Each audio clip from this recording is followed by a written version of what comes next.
throttle down and throttle back up. Lessening stress on the vehicle. The call out, next cue now.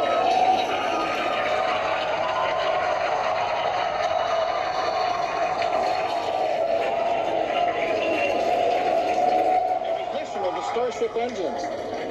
Next StarShip. And there's views of the Raptor engines on the second stage. As we Restriction cutoff. beginning the flip for stage separation.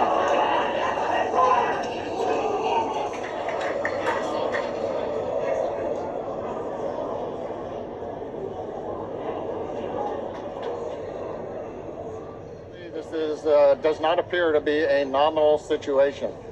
Yeah, it does appear to be spinning, but I do want to remind everyone that everything after clearing the tower was icing on the cake.